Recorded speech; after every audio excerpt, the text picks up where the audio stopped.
أعوذ بالله من الشيطان الرجيم بسم الله الرحمن الرحيم الحمد لله والصلاة والسلام على رسول الله. Mes chers sœurs, salam alaikum wa rahmatullahi wa barakatuh. Eh bien voilà, je voulais une nouvelle fois m'adresser à vous pour vous faire part d'un certain nombre de réflexions, d'interrogations sur certains sujets qui me tiennent à cœur, que je trouve importants. Pourquoi je les trouve importants? Parce que j'essaye de me dire, enfin je me dis que moi je suis musulman, ma religion c'est l'islam, et l'islam c'est une religion qui n'est pas destinée à être théorique ou abstraite.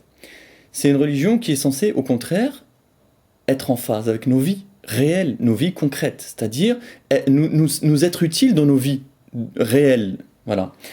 Et donc c'est toujours sous l'angle de notre vie concrète, de l'aspect concret des choses que moi j'essaye d'analyser ma religion et j'essaye de voir en quoi elle peut me profiter.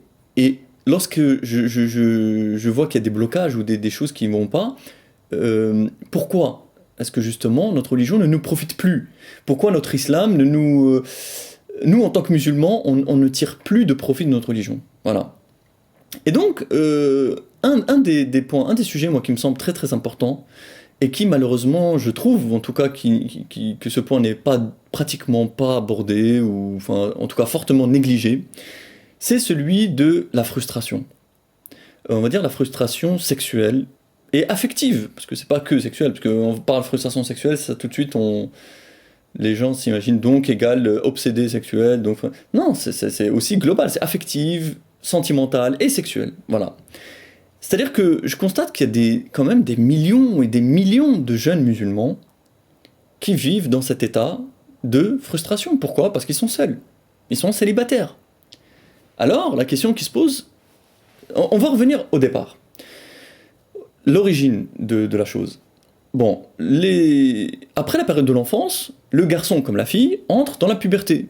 Bien, je vous apprends rien, ok, on rentre dans la puberté, en général vers l'âge de 12-13 ans, hein, globalement, hein, je suis pas spécialiste, mais on va dire grosso modo, ça tourne entre 11 et 14 ans, hein, grosso modo.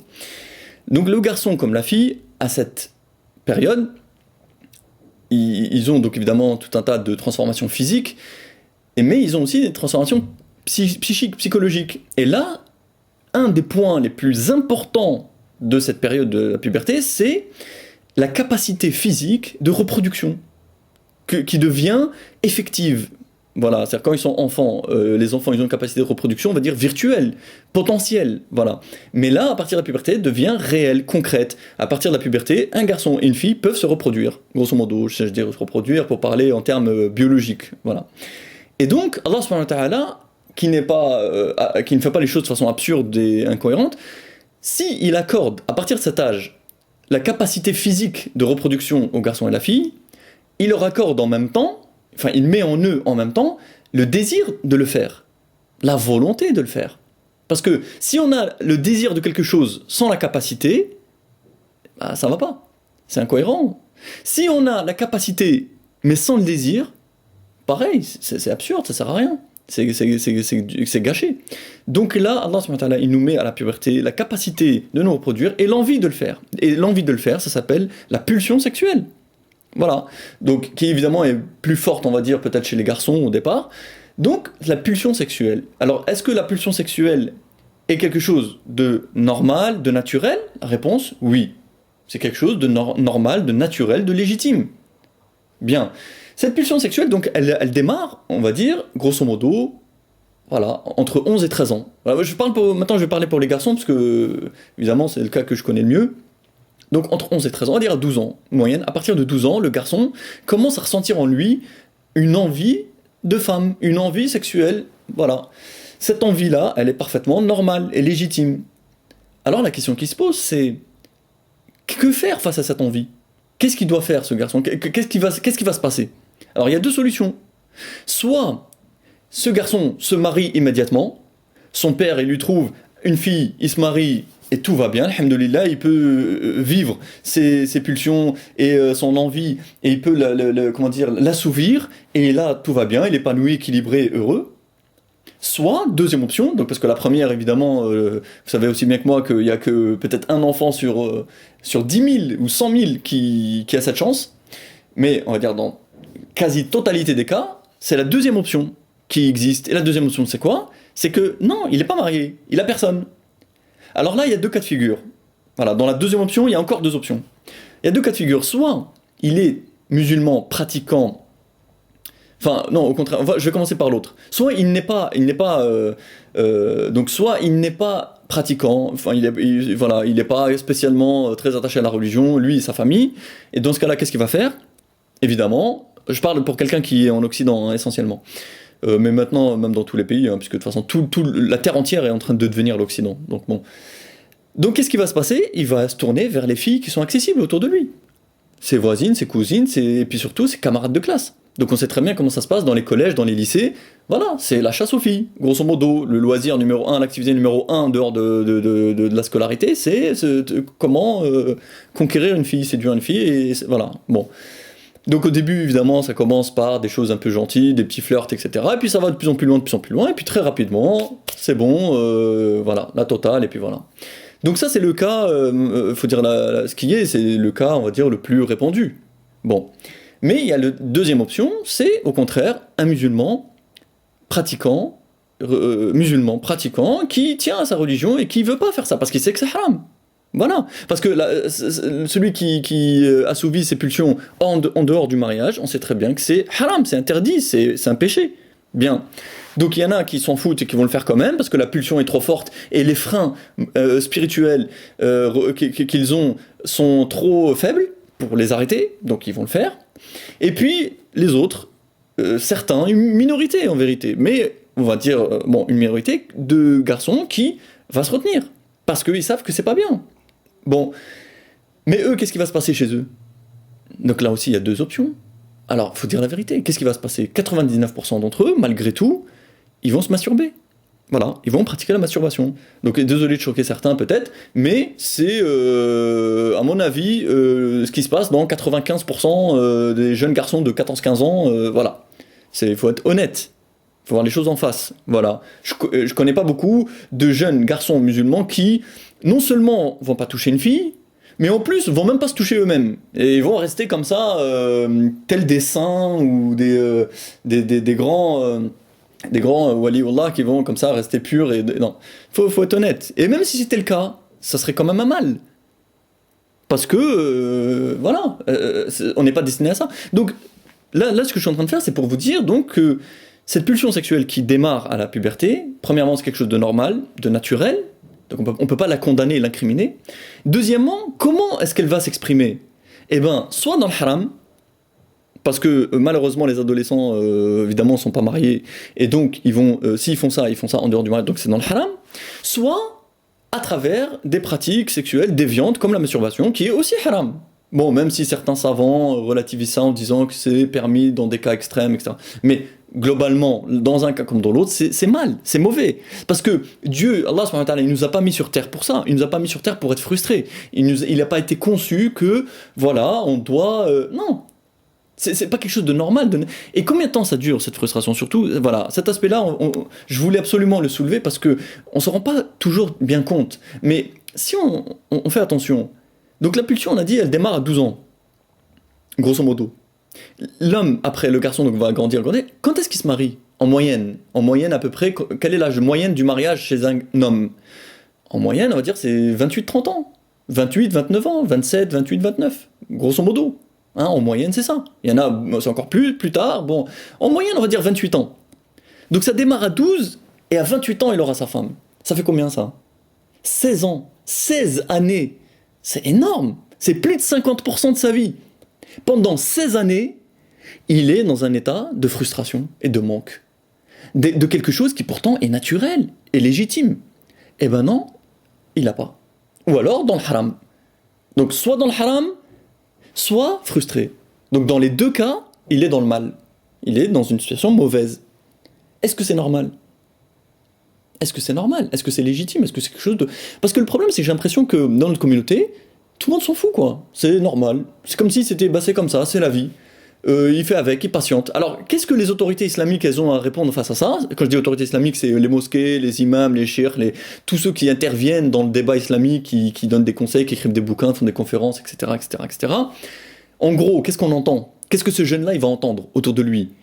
Ils vont lui dire, voilà, le professeur sallam, il a mis en garde contre la tentation des femmes, il faut faire très attention, c'est un péché, la fornication, zina, tout ça, son coup de fouet, tout bon. Donc il va entendre qu'il ne faut pas y toucher. Ok, très bien. Qu'est-ce qu'il va entendre d'autre? Voilà, celui qui n'a pas de femme, il faut qu'il jeûne. Le professeur sallam, il a dit, jeûner, ça aide à supporter la frustration. Ok, c'est très bien. Mais est-ce qu'il va jeûner pendant 16 ans? C'est ça qu'on lui propose. On lui dit en gros, attention, faut surtout pas toucher aux femmes parce que c'est haram, et si t'en as pas, ben jeûne. Mais il va jeûner pendant 16 ans, 15 ans, 16 ans, 17 ans des fois, ou plus. C'est pas possible. C'est pas raisonnable. Est-ce que c'est normal? Est-ce qu'on a que ça comme réponse à lui donner? Et voilà, et là je trouve qu'il y a un gros problème. Il y a un très très gros problème. C'est qu'en fait, il y a une sorte de consensus commun qui s'établit, un consensus qui s'établit pour admettre cet état de frustration. Et en même temps, on essaye de trouver des petites mesurettes pour essayer de faire avec. Mais non, enfin moi je trouve que c'est pas normal, on devrait aller plus loin. On devrait s'attaquer à la source du problème. Pourquoi est-ce qu'on accepte d'être frustré?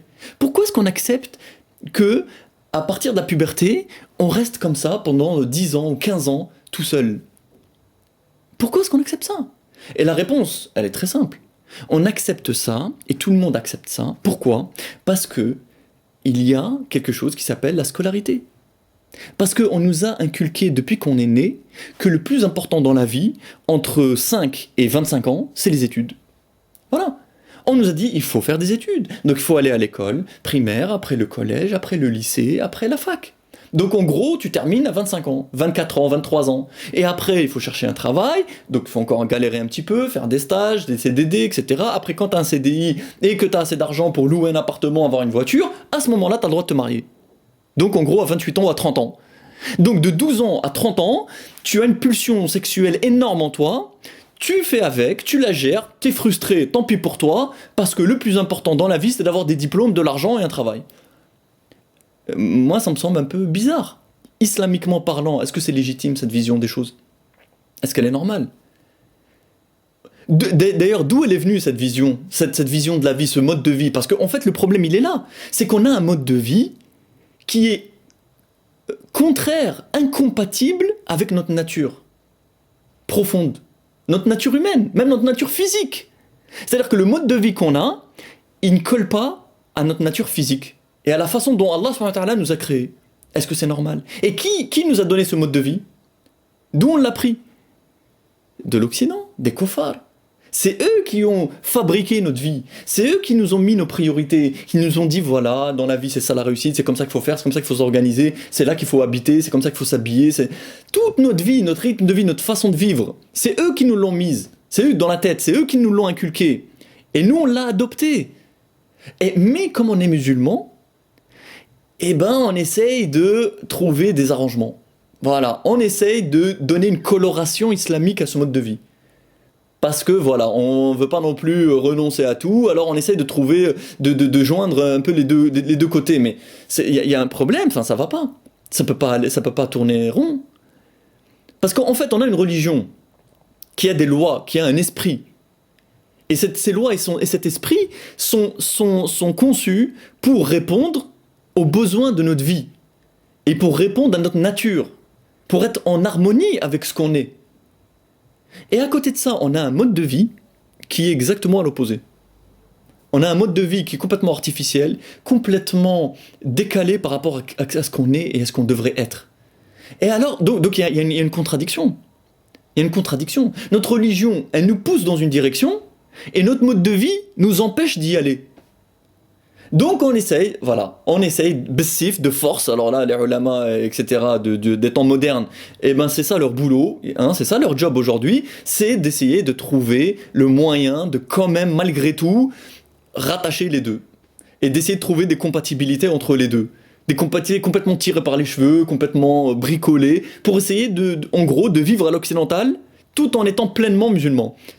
Ce qui est, moi je trouve complètement impossible. Et là j'essaye de le démontrer à travers cet exemple, qui pour moi est extrêmement lourd et important dans notre vie. Celui de la frustration sexuelle des jeunes musulmans entre 12 et 28 ans. On va dire ça comme ça, globalement. Voilà. Parce que la vie occidentale qu'on vit, elle est ainsi faite qu'on peut pas se marier avant 23 ans, 24 ans, voilà, dans le meilleur des cas, on va dire 22 ans même. Et, mais en même temps, à côté de ça, on a des pulsions sexuelles physiques qui naissent dès l'âge de 11-12 ans. Donc pendant au moins 10 ans, et souvent c'est plutôt pendant une quinzaine d'années, voilà, on vit dans cet état de frustration. Donc voilà, les portes qui s'ouvrent, c'est soit le haram, soit la masturbation, ce qui est aussi haram aussi, faut pas se leurrer, soit la frustration, voilà, on refoule. Et avec toutes les perversions que ça peut engendrer, avec toutes les souffrances, parce que ça engendre une souffrance, un manque. Parce que c'est pas d'ailleurs, c'est pas que une frustration sexuelle, encore une fois, c'est pas que l'aspect physique, c'est aussi une frustration affective. C'est aussi le fait que, voilà, est-ce que c'est normal d'être célibataire aussi longtemps? Est-ce qu'on est fait pour ça? Voilà. Donc c'est ça que je voulais partager avec vous, c'est cette question. Je voulais m'interroger, enfin voilà, poser cette question. Et moi j'ai pas de baguette magique, j'ai pas la solution miracle évidemment, malheureusement.